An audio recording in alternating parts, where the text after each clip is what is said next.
Señor. Te alabamos, te bendecimos. Alabemos nuestro Dios, iglesia. Levanta alabanza, mi alma te adora a Dios. Santo sea tu nombre, santo sea su nombre. Aleluya, aleluya, aleluya. Extendamos nuestros brazos y adoremos alabanzas al Señor. Glorifiquemos su nombre. Aprovechemos el espacio, la libertad de poder venir y dar culto al Señor, nuestra vida, nuestro ser. Olvidar de todo aquello que quizás entorpece y alabar al Señor. Alabar al Señor por lo que ha sido Él, por lo que es Cristo en nuestra vida. Qué linda es su presencia, mi alma te adora a Dios. Y yo le invito a permanecer en pie un instante en lo que compartimos la palabra del Señor. Dice la palabra del Señor en 2 de Timoteo, capítulo 3, versículos 15 al 17. En el nombre del Padre, en el nombre del Hijo y en el nombre del Espíritu Santo. Desde la niñez se te han enseñado las Sagradas Escrituras, las cuales te han dado la sabiduría para recibir la salvación que viene por confiar en Cristo Jesús. Toda la Escritura es inspirada por Dios y es útil para enseñarnos lo que es verdad y para hacernos ver lo que está mal en nuestra vida. Nos corrige cuando estamos equivocados y nos enseña a hacer lo correcto. Dios la usa para preparar y capacitar a su pueblo para que haga toda buena obra. Oremos al Señor, amado Dios y Padre Celestial. Gracias, Padre amado, porque podemos expresar, Señor mi Dios, que hoy tú estás con nosotros. Que nuevamente, Padre amado, Jehová, podemos sentir tu gracia, tu poder que nos acompañe. Que nuevamente, Padre amado, podemos venir a tus atrios, Señor, y sentir tu presencia y sentirnos, Padre amado, que estamos bajo tu cobertura, tu cuidado. Y que todavía hoy, Padre amado, hay palabra de misericordia, hay palabra de perdón, Padre amado. Hay un Dios poderoso que extiende la mano y nos recoge y nos levanta. Hoy, Padre Santo, queremos, Señor, acercarnos a tu palabra, Jehová, para que en ella hallemos, Señor, lo que necesitamos en nuestra vida. Padre amado, para ser avivados por tu Espíritu, para ser, Padre amado, corregidos, Señor mi Dios, con tus lazos de amor, Padre amado, y con tu hermosa verdad. Padre amado, y aprenderla, Señor, no tan solo, Jehová, para nuestro, Señor mi Dios, beneficio, sino entendiendo, Jehová, que siendo transformado, entendiendo, Padre amado, que en ella hay verdad, Señor mi Dios, que nos presenta, Jehová, como nosotros hemos de conducirnos, que nos presenta, Jehová, como nosotros hemos, Jehová, de ser corregidos. Pero también, Jehová, nos presenta que al someternos a ese proceso, que al entregarnos en tus manos, estamos capacitados, Señor, para llevar la buena obra a aquellos que aún no conocen tu palabra. Padre amado, Señor, habla a tu iglesia, habla a tu pueblo, Señor, porque estamos prestos. Y que así, Señor, en esta presencia de tu Espíritu, síganos dirigiendo, Señor, para, Jehová, tocar nuestra vida, Padre amado, nuestro corazón. Así, Señor, como a ti te place. En el dulce nombre de Jesús oramos. Amén, amén. Puede sentarse, iglesia. Te adoramos, Señor. Qué linda es la presencia del Señor. Mi alma te adora a Dios. Señor, no deja de sorprender y de bendecir. Te adoramos, Jehová. Santo sea tu nombre. Dios les bendiga, iglesia. Dios les bendiga más.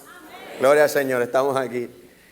Cuando me acerqué al texto y vi la palabra niñez y estábamos reflexionando sobre la palabra y el ser avivados por la palabra del Señor, me vino a mi memoria la primera vez que fui a una boda. Fue a una de mi prima mayor llamada Liani, todavía se llama Liani. Y recuerdo, ¿verdad?, que salimos en el séquito y nunca lo voy a olvidar, quizás porque fue la primera boda o quizás también porque era mi prima o porque fue la primera vez que me vistieron de blanco y peach. Procuré nunca más hacer esa combinación en mi vida. Pero recuerdo que el plan era que yo llevara los anillos. Y cuando nos separan en el séquito, que hay 3 niños, una niña y otro varón, veo que a la niña le dan las flores, pero veo que al niño le dan una Biblia grande que iba a desfilar. Y verdad, uno criado en el Evangelio, criado, llevaba mucha experiencia, tenía simplemente 4 años, pero creciendo en la iglesia, creciendo en mi casa, viendo a mi abuela a las 9 de la mañana, fielmente leyendo la palabra. En mi casa se hacía altar familiar, yo tenía un Nuevo Testamento que no podía leer, pero sabía que era importante. Pues yo vi como que la Biblia es mejor que los anillos. Y yo solito allí con el compañero que había acabado de conocer, hice el trueque de lleva tú los anillos y yo cojo la Biblia. Y yo estaba tan contento con la Biblia, pero verdad, todo el séquito es toda mi familia, están todas mis primas desfilando, y cada vez que me ven con la Biblia, todos se acercaban, no, a ti te tocan los anillos, no, yo quiero la Biblia, y como yo era el más chiquito de la familia, pues todo el mundo pues me lo dejó pasar. Cuando me ve mi prima también me dice, mira, tú vas con los anillos. No, yo vi la Biblia y todo el mundo estaba tranquilo, pero entonces hasta que se me pasó coordinar con una persona muy importante, mi mamá. Yo había hecho todo eso del cambio de mi mamá se entera de la situación, viene donde a mí, tenemos este diálogo abierto donde ella habla de instrucciones y yo las acepto. Y yo terminé desfilando con los anillos. En esa edad yo no expresé como yo estaba viendo el asunto. Para mí la palabra del Señor era más importante, tenía más valor que llevar los anillos. Y llevo esto, iglesia, porque si fuéramos así como niños, entender el valor de la palabra. Si como aquel niño que no sabía lo que tenía que hacer, pero ve aquella palabra y entendemos que eso era lo más importante en nuestra vida. Si nosotros viéramos así, la realidad es qué sería nuestra vida sin la palabra de Dios. ¿Qué sería un día de nuestra vida si nosotros no pensáramos en Juan 3:16? ¿Cómo sería nuestra vida si nosotros no pudiéramos afirmar como lo que cantamos, que somos justificados por la fe? ¿Cuán diferente sería el sol de cada mañana si ese sol no nos recordara que sus misericordias se hicieron nuevas en ese día? La realidad es que esas palabras nos da fuerza, nos da alegría, nos da gozo, nos da esperanza. La palabra del Señor nos recuerda día tras día el amor de Dios para cada uno de nosotros y sus cuidados. Y cuando vemos lo grande que es la palabra del Señor y lo importante que es para nuestra vida, a mí se me hace tan difícil poder quizás asimilarlo o entender cómo la iglesia en cierto momento de su historia pudo sostenerse sin este libro sagrado. Cómo se pudo sostener de aquellos que llevaban lo que se conoce como la tradición oral, aquellos que fueron testigos de Jesús, que lo que se predicaba y se proclamaba eran sus enseñanzas, eran aquellos testimonios, los milagros de Cristo. Y cómo esta iglesia, a través de su espíritu, tuvo que discernir, dirigida por el Señor, los escritos que iba a utilizar para recopilar un libro que pudiéramos llamar Sana Doctrina. Mi alma te adora a Dios. Y esto, iglesia, fue altamente impulsado también para contrarrestar las herejías de esa época. Movimientos como el gnosticismo que cuestionaban la encarnación de Jesús. Movimientos que se levantaban y decían, Jesús no puede ser hombre porque la carne no puede sostener a Dios. Movimientos que también lo que hacían también es poner en duda la deidad de Jesús. Pensamientos que empezaron también a inculcar la iglesia, a influir la iglesia. Y la iglesia tuvo que responder a estos movimientos. Movimientos como el marcionismo, que a pesar que resaltaba y proclamaba a Jesucristo y creía en el ministerio de Pablo, aún así en su creencia desecha el Antiguo Testamento y rechaza al Padre como un Dios relacionado con Jesucristo. Un movimiento que levanta por sí un canon, una Biblia que se basa en Lucas y los escritos de Pablo. Y ante estos movimientos lleva a la iglesia a tener que reconocer, iglesia, que había la necesidad y había la importancia de tener un libro que llamáramos Palabra de Dios, el cual nos sirviera a través de los tiempos como una regla a definir y educar nuestra fe, basado en un Dios trino, basado en un Dios Padre, Hijo y Espíritu Santo, a un Dios que está trabajando con la humanidad desde los principios, a un relato pleno y completo desde el Antiguo Testamento hasta el Nuevo Testamento. Y hoy, iglesia, me parece pertinente comenzar estableciendo esto, porque no podemos pasar desapercibido que la iglesia, que nuestro hogar, que nuestra vida necesita de este libro no parcialmente, no con alguna de sus enseñanzas. Necesitamos de la palabra de Dios desde la A a la Z sin añadir ni restar una tilde. Y es esto, testificado por nuestros antepasados. Es esto, estos hombres y mujeres primero que lucharon por escribir y luego lucharon por preservar la palabra de Dios en medio nuestro. Te adoramos, Jesús. Para nosotros comprender que vamos a ser avivados por la palabra del Señor, yo entiendo que es pertinente primero reconocer y hasta defender que la Biblia es palabra de Dios. Te adoramos, Jesús. Y es increíble lo que estos 3 versículos en Timoteo resaltan de la obra de la palabra de Dios. Presenta la palabra de Dios como una palabra de sabiduría, como una palabra que nos lleva a salvación. Es una palabra que nos enseña verdad, que nos enseña los errores para nosotros poder corregirlos. Enseña que la palabra nos prepara, nos capacita para nosotros poder ser buena obra. Y qué fácil se hiciera a través de esos versículos decir la Biblia es palabra de Dios. Pero sin embargo hay una frase que a nosotros nos detiene. Hay una frase que cuando la escuchamos la tenemos que escudriñar porque dice inspirada por Dios. Ay, cuán fácil sería decir que Dios la escribió. Qué fácil sería que nos hubieran dicho que el dedo bajó y todo se marcó. Pero dice que hay una inspiración por Dios. En el texto original significa es soplada por el respiro divino. Te adoramos, Jesús. Toda la escritura es respirada por Dios.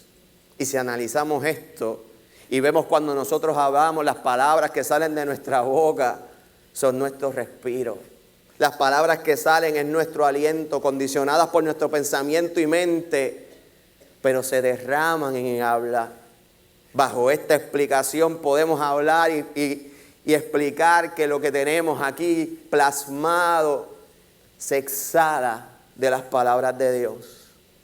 O sea, cuando el texto insiste en que toda la escritura ha sido respirada por Dios, Iglesia está diciendo que su origen está en Él. Está diciendo que su palabra, está diciendo que su discurso, está diciendo Él es aquel que es la fuente. Mi alma te adora de todo estos escritos. Pero a su vez, el autor actúa tan responsablemente, Iglesia, al incluir al ser humano en la transmisión o en la proclamación de este proceso. Oh, Iglesia, y en esta parte para mí es importante que nosotros tengamos hoy día la misma responsabilidad y madurez que lo que escribieron este libro. Tener la responsabilidad y madurez para entender que el escrito sagrado fue escrito, Iglesia, por seres humanos bajo un contexto social y también bajo un contexto histórico. A lo que usted me pudiera preguntar, y yo también hago esta pregunta, pero entonces nos estamos contradiciendo. ¿La palabra fue escrita por Dios? ¿Sí o no? ¿Este libro es palabra de Dios? ¿Sí o no? Pues la contestación ciertamente sí. Pero a su vez tenemos la responsabilidad de reconocer que hay textos influenciados por su contexto histórico, que hay palabra influenciada por los contextos sociales. Iglesia, textos que conocemos y que también el mundo los conoce. Y cuando nos los cuestionan para defender la veracidad, en varias o en muchas ocasiones nosotros preferimos simplemente decir que la Biblia es perfecta. Y que no es mejor no hablar de esos textos porque quizás no los podemos explicar o porque podemos pensar que eso va a impactar la fe. O peor aún, que esos textos desvaloran su valor. Por ejemplo, textos que dan a entender simplemente que la tierra es plana. O textos que quizás Mateo presenta un sermón en el monte y el mismo sermón Lucas lo presenta en el llano. Versículos como cuando termina el Salmo 139 que dice: bienaventurado es el que restreye contra las piedras los niños o los hijos de Babilonia. Texto como en Corintios que dice que la mujer cae en la congregación. Nos sentimos más cómodos no enfrentando estos textos, como si la perfección de la Biblia dependiera de eso. Ante mis ojos, iglesia, la perfección de la Biblia consta en que tiene la capacidad de ver y presentar cómo el ser humano fue desarrollando su revelación de Dios. Cómo el ser humano fue entendiendo quién era Dios, quién era su grandeza, sus propósitos, cuánto era su amor. Y en ese proceso de aprendizaje, y en ese proceso del ser humano cometer errores, durante ese proceso aún así el texto tiene en su contexto las palabras en sí mismas para corregir y educarnos en el camino sobre los propósitos y las grandezas de Dios en nuestra vida. Pero en ocasiones se nos hace difícil entender esto, iglesia, porque en muchas ocasiones nos acercamos a la palabra y a los textos fuera de contexto. Y me explico, porque estudiamos a veces la palabra de Dios segmentada y nos acercamos y la escudriñamos, pero no escudriñamos en ella por completo.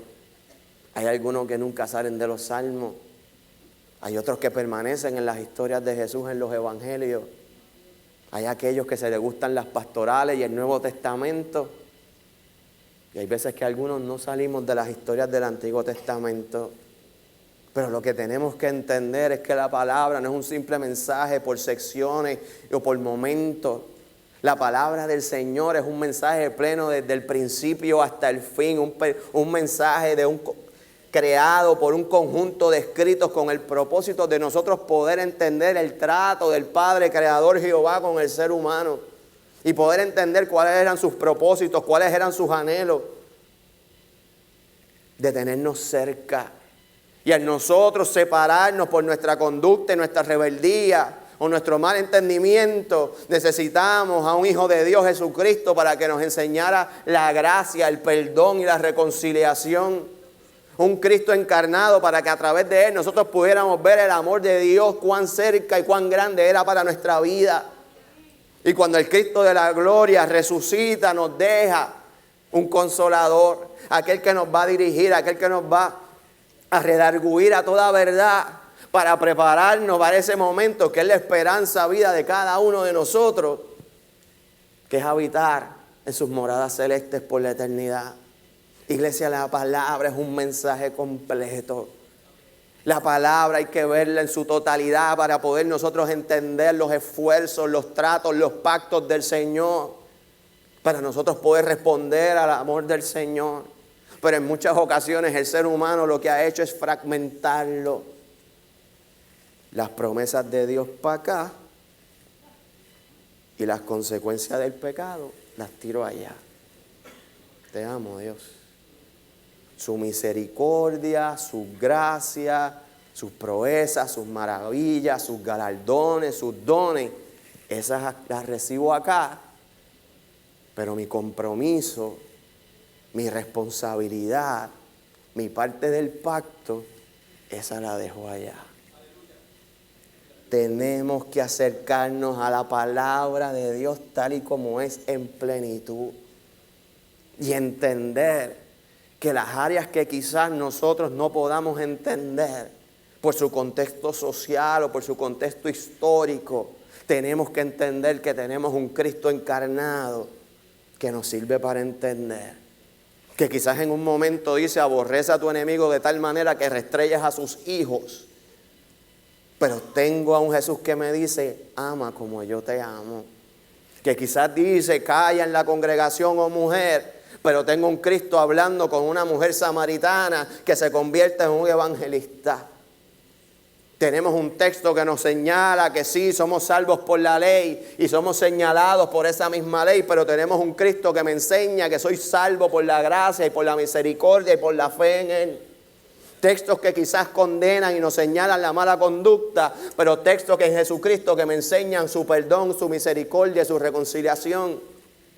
A lo cual también nos pudiéramos ser tentados a ver, pues entonces vamos a enfocarnos solamente en Jesucristo. Es el centro, Pero no podemos dejarlo así solo, iglesia. Porque si me olvido del Antiguo Testamento, me olvido del amor del Padre. Me olvido de sus tratos. Me olvido de su poder de creación y cuáles fueron sus intenciones. Y no aprendo de aquellos que le dieron la espalda, y no aprendo de aquellos que sí le siguieron en momentos y circunstancias como las que tú y yo hoy vivimos. Y me pierdo de testimonios de hombres y mujeres que disfrutaron la fidelidad de Dios. Y si me olvido del Antiguo Testamento, no puedo ver cuán grande es el cumplimiento de Cristo en la cruz del Calvario. Y si solo me quedo en los evangelios, no puedo ver cómo la iglesia crece a través del pacto de la gracia. Y cómo el Espíritu Santo habita en medio de nosotros y nos dirige a toda verdad y a toda justicia. Hay que acercarnos al texto en pleno. Hay que entender el mensaje en pleno. La palabra de Dios es inspirada al hombre. La palabra de Dios fue revelada al hombre, pero la palabra fue respirada por Dios. Te adoramos, Jesús. Y para mí esto es importante. Para mí es necesario, porque para nosotros poder entender sus propósitos, si nosotros vamos a recaer y vamos a confiar en sus promesas, tenemos primero que asegurarnos que creemos que esa palabra es divina desde la A a la Z. Si yo voy a aceptar su legado, si yo voy a aceptar su perdón, si yo voy a aceptar su misericordia, su instrucción, yo tengo que creer que su fuente viene de Dios. Te adoramos, Jesús. Para poder comprender su propósito. Y cuán poderosos esos tres textos. Que cuando me afirman que yo puedo afirmar que creo en Dios, puedo acercarme como el niño que fue educado y entender que, como dice, desde la niñez se te han enseñado las Sagradas Escrituras, las cuales te han dado la sabiduría para recibir la salvación que viene por confiar. Te amo, Jesús, en Cristo Jesús. Toda la Escritura es inspirada por Dios y es útil para enseñarnos lo que es verdad y para hacernos ver lo que está mal en nuestra vida. Nos corrige cuando estamos equivocados y nos enseña a hacer lo correcto. Dios la usa para preparar y capacitar a su pueblo para que haga toda buena obra. La palabra de Dios nos da la sabiduría. La palabra de Dios nos da el conocimiento, nos revela sus verdades. ¿Qué verdades?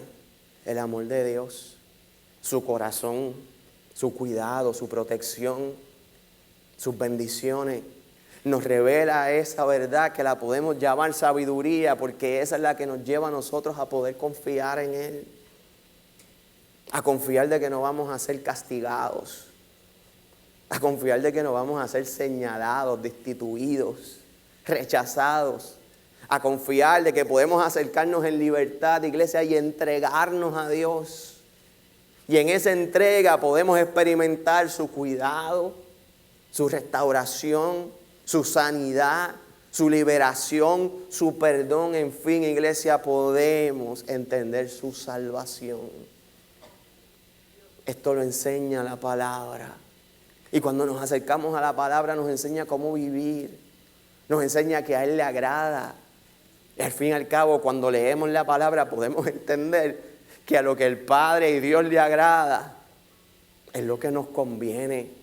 Y cuando entendemos eso, que Él lo que tiene es el velar por el cuidado de nosotros, pues entonces entendemos cuando nos equivocamos y que su corrección no es por capricho ni por castigo, su corrección es por la necesidad de nuestra vida.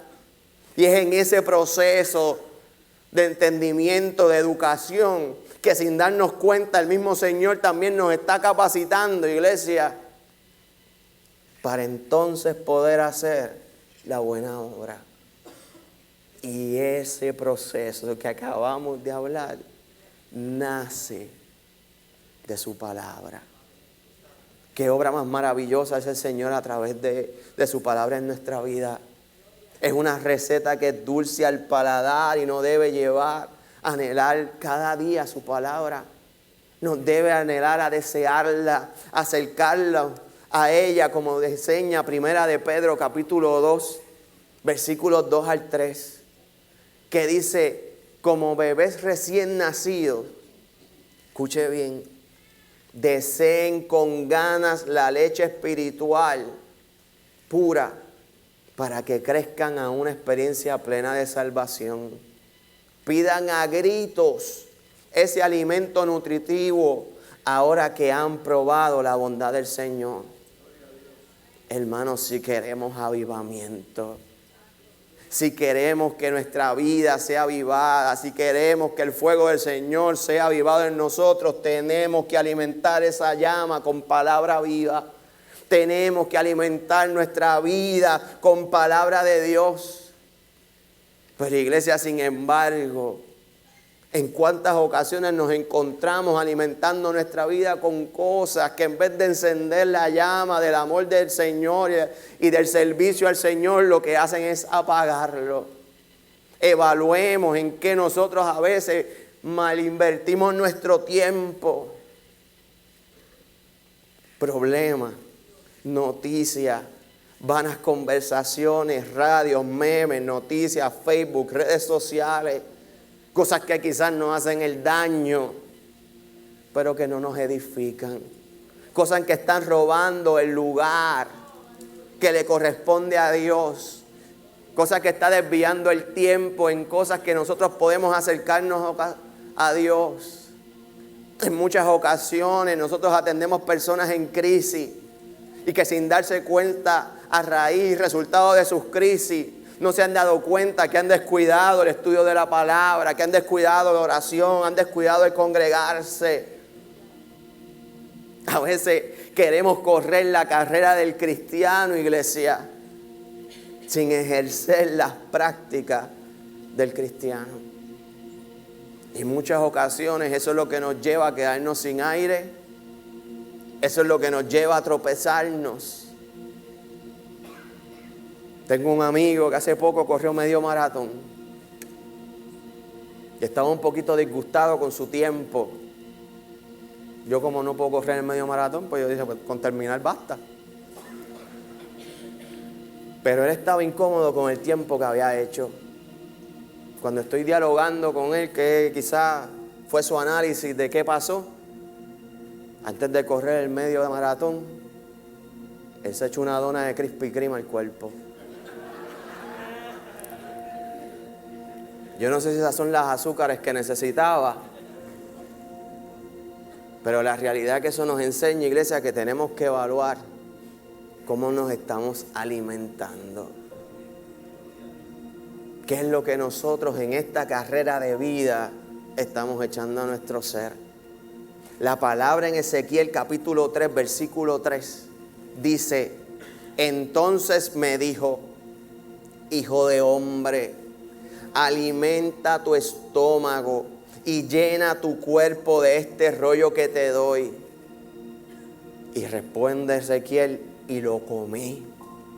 Y fue en mi boca dulce como la miel. Así es la palabra en nuestra vida, iglesia. Y hoy es día, iglesia, de nosotros examinar cómo está clamando nuestra vida y nuestra alma. ¿Dónde está llenándose de los deseos, como dice la palabra en Pedro? ¿Qué está pidiendo a gritos? ¿Con qué estamos saciando nuestro paladar? ¿Con qué pretendemos avivar nuestra vida? Hoy es día, iglesia, de reconocer la necesidad de la palabra de Dios en nuestra vida y comprometernos a acercarnos a ella para que nos eduque, para que nos enseñe, para que nos muestre los errores. Hoy, iglesia, para que nos corrija y en esa corrección nos esté salvando y en ese proceso nos demos cuenta que nos está capacitando para nosotros poder llevar sus buenas nuevas. ¿Cómo nos estamos acercando a la palabra del Señor? Yo te invito a inclinar su rostro. Y mientras los ancianos se van preparando, ahí donde estás, Como decía el cántico del devocional, escudriñemos. Hoy, iglesia, porque en tantas ocasiones preguntamos, Señor, ¿dónde tú estás? Porque en tantas ocasiones le pedimos al Señor, háblame. Y hasta nos frustramos y nos entristecemos porque no escuchamos su voz. Analicemos cómo son nuestros acercamientos a Dios. Si lo que estamos pretendiendo es que Él siempre conteste nuestra pregunta, o que a veces lo que nos damos cuenta es que estamos pidiendo que responda a nuestro capricho. ¿Cómo me estoy acercando a su palabra para yo hallar milagrosamente contestaciones? O para yo poder entender quién es Dios y quién soy yo como su siervo. Si estoy escudriñando el mensaje para yo aprender a caminar, a mantenerme firme. Si estoy buscando la palabra del Señor para hallar la corrección que necesito.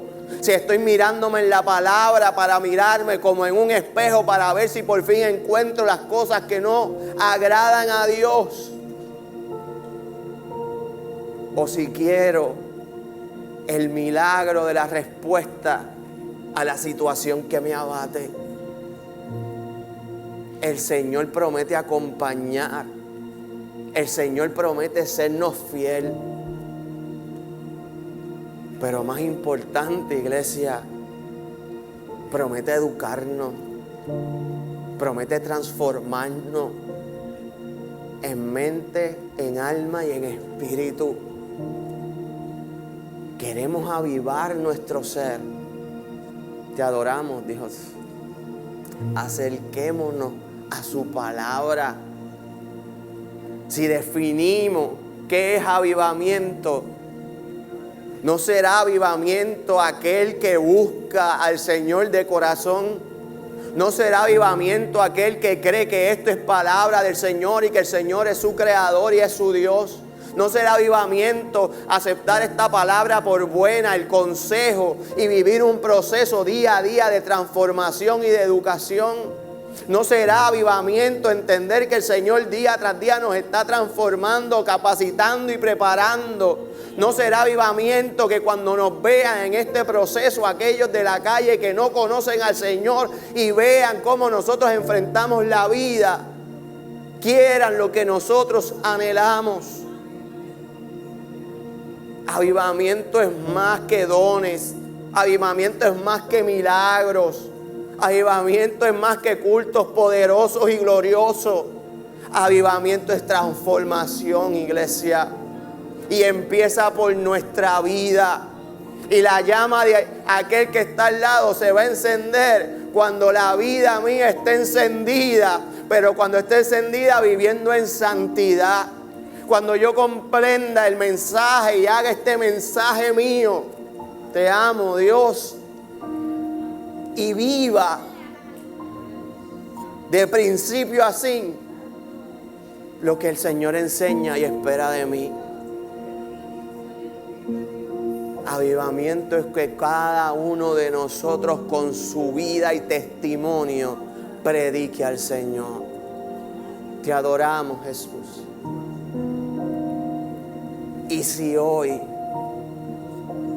te amo, Jesús, esta palabra te ha tocado,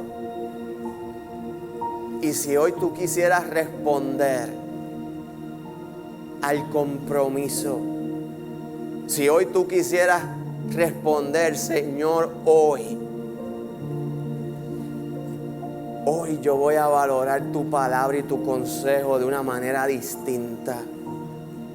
Hoy yo me voy a acercar al texto de una manera diferente. Porque yo quiero que tú me transformes. Porque yo quiero que tú me cambies. Porque yo quiero que tú empieces conmigo. Porque hoy yo entiendo que cada día que yo me acerco a tu palabra, estoy hablando contigo. Y más importante, tú estás hablándome a mí. Si hoy tú necesitas esta oración, El altar está abierto. Y amigo y amiga que me escucha, que quizás no conoces a este Dios, mi alma te adora, pero se oye bien de un Dios vivo. Suena una buena noticia que hay un Dios que te ama, que no te juzga, que no te señala, que te quiere restaurar, que te quiere transformar. Hoy también el Señor está aquí para ti y para mostrarte cuán real es el Dios de la palabra del Señor. El altar está abierto, iglesia. Y si mientras entonamos este cántico, tú sientes pasar, bien tienes en libertad de hacerlo. Dios les bendiga.